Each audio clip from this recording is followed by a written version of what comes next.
Kausapin naman natin ang political analyst na si Antonio Contreras. Magandang hapon po.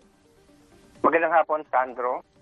Ayun, yun nga. Sir, ano po bang ibig sabihin nung 54-10 na botohan? Ito po ba ay senyales na bumababa na, winning na ang suporta ng mga Duterte sa Kamara?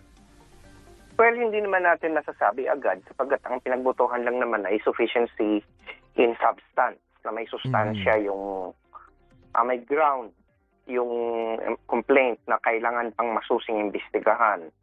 Ngunit doon mo makikita na talagang marami na ngayon ang medyo mas interesadong pakinggan yung mga ebidensya. At nasa pagpipresenta na yan ngayon ang mga nag-complaint kung paano nila palalakasin palalo ang suporta sa kanila. Kasi sa ngayon, 54-1, isa lang talaga ang bumoto, walang nag-abstain. Talagang, ang sabi nga ni Representative Kervil Luistro, na chairperson ng Committee on Justice, kahit yung mga ex-officio ng mga opisyal ng ex-officio ng House, sa Justice Committee, kasama na yung mga speaker, deputy speaker, yung mga majority leader, ay mga bumoto o kaya ay nagpadala ng kinatawan nila. So kaya yung boto mas higit pa doon sa bilang ng mga miyembro ng regular members ng Justice Committee. Pero hindi po ba nagkaroon ng epekto yung maagang anunsyo ni VP Sara Duterte na siya'y tatakbo sa 2028? Kasi nga, ang isa sa mga nakikita ng mga ibang political analyst dito ay naghahanap siya ng kakampi. Kumbaga parang pinapipili niya, partikular itong mga kongresista, na it's either kakampi niyo ko o hindi. Kaya ako nagdedeklara ng pagtakbo ko sa 2028. Sa tingin niyo po ba hindi ito naging epekto? Kasi parang yung doon sa botohan, isa lang yung kumbaga kumampi sa kanya. Well, unang-una, sabi ko nga sa'yo kanina, hindi pa rin naman ito klarong indikasyon kung ano yung boto nila. May mga narinig tayo, katulad si Janet Garin. Siya ay Deputy Speaker. Siya ay dati bumoto sa impeachment nung last year. Pero ngayon, hindi pa daw siya desidido. Si Rolando Valeriano, in fact, na congressman ng Manila, siya mismo ang nag-privilege speech, kaya nagkaroon ng mga investigasyon laban kay kay Vice Presidente Duterte. Ngayon, medyo hindi pa daw niya sigurado, nabasa ko. So, maraming mga ganon. Pero ang malinaw dito kasi, ito din naman kasing si Sara Duterte, ang kanyang style ay parang nananakot siya, na parang may halong pananakot, hindi pangungumbinsi na parang lalo yung mga supporters niya may gano'n din klase ng approach. Di siyempre yung ibang mga congressman sa halip na sumunod sa kanila nagmamatigas na rin kasi kung sila ay bumoto na pabor kay Sara Duterte, mapag-uusapan na natakot siguro yung mga yan. Di siyempre ayaw naman nilang gano'n ang maging imahe. So siguro kasi trademark na yan ng mga Duterte yung magbanta na kaya sinabi ng kanyang kapatid na si Pulong mayroon ding halong pagbabanta na so in effect ay baaring mag-backfire yun. At ang panawagan ko naman doon sa mga tingin ko ng mga congressman na dati bumoto ng impeachment last year na wala pang ang hearing yun, basta na lang gusto nilang ipadala agad diretso sa Senado. Wala naman nagbago sa ebidensya. In fact, pare-pareho naman ang argumento ngayong pangalawang itong impeachment na ito. So kung bumoto sila last time to even send it without the benefit of an investigation to the Senate, why now? Why change the mind? So malalagay din sila sa alanganin, pagdududahan din sila. Either na hindi sila nag-isip nung last time o ngayon nagpe-play dumb sila. So I think maraming mga angulo dito, it's not as easy as, following the support of Sara Duterte. Besides, following Sara Duterte, supporting her. Kasi alalahanin mo, Sandro, ang election ay 2028 pa. 2026 pa lang ngayon, napatagal, marami pang pwede mangyari. Kung tinitingnan siyempre ng mga congressman yan, hindi naman yan mga tanga na ngayon pa lang kikilos na sila laban sa administrasyon. O kaya kikilos na sila, maaring mabasa na kumakamping na sila kay Sara Duterte na kritiko ng administrasyon.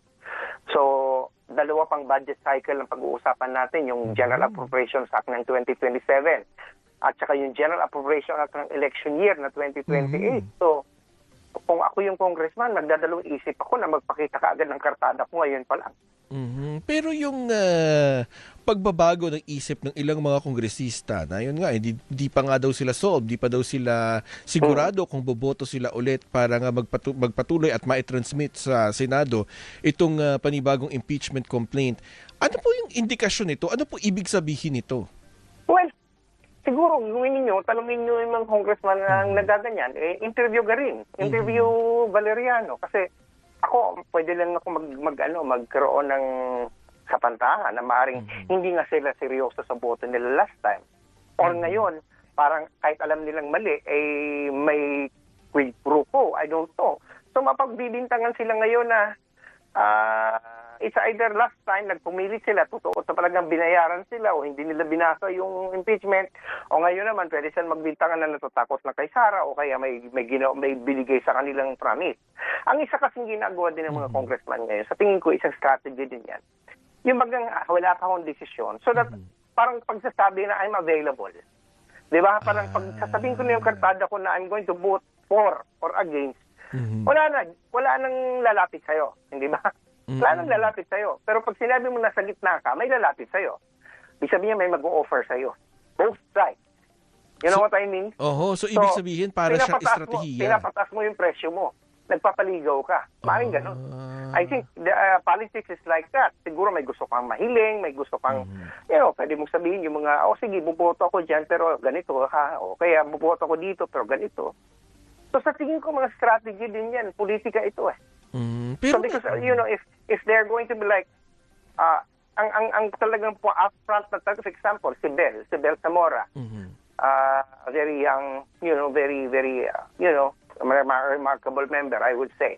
Sinabi ito talaga dyan na parang nakikita mo talaga saan siya lilinya kasi sinabi niya, they already have the numbers to impeach. Ibig sabihin yan, says on the side of impeachment. So yung mga ganon, hindi niya lalapitan ngayon ng ni Sara Duterte. Di ba? Pero pag nasa gitna ka, dalawang bagay, pag sasabihin mo, I'm not yet decided.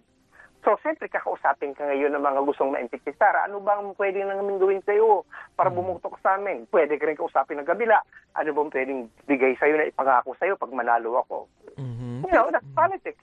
But it is an unprincipled, I would Pero say. sir, ano po ba yung may offer pa ng kampo ni VP Sara Duterte? Una-una, wala naman sila sa poder.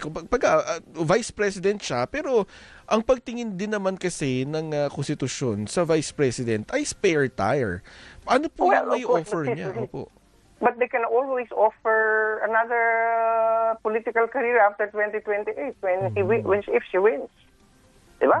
Yun ang pwedeng pang-offer eh. Yung mga, alam mo naman mga politiko, mahilig magtanim yan. It's either nagtatanim sila, nag-invest sila on their political future. They're worried about the political future. At pwede rin silang ikampanya dahil nga 'di ba? At pwede rin ikampanya yung kalaban nila, yung antay doon sa kalaban nila, 'di ba? Yun yung nakita natin sa Maynila no dahil nga ikinampanya itong sila Valeriano, sila Chua, sila Kong Abante, 'di ba? Yeah. So tama. So yun yung maaaring offer. Kasi I think yun yung ano dito eh. After all, impeachment is a political process. So, pero yun nga, masisira ang isang congressman na bumoto last time for impeachment. Tapos ngayon hindi bumoto for impeachment. They have a lot to explain to the people. I think that's the point.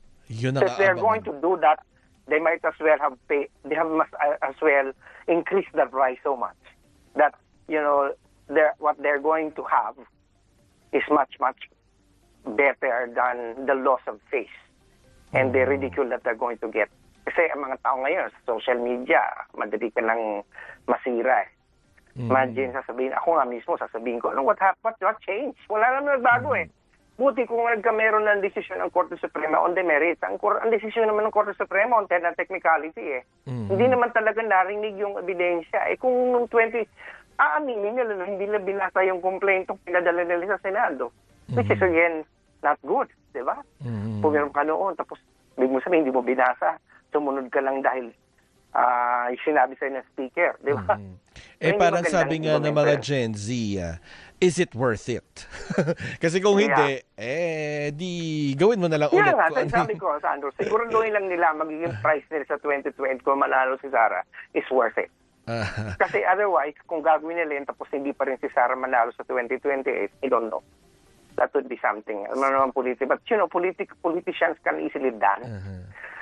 So politics, they can always change their mind and change their color. But, may effect. ang pinag-iba na lang ngayon natin ay, ang pinag-iba na lang natin ngayon ay madali ng pag-usapan sa social media. Alright. Sige po, marami pong salamat, Ginoong Antonio Thank you. Contreras. Okay. Yan po. Okay. Yan po si Ginoong Antonio Contreras, isa pong political analyst.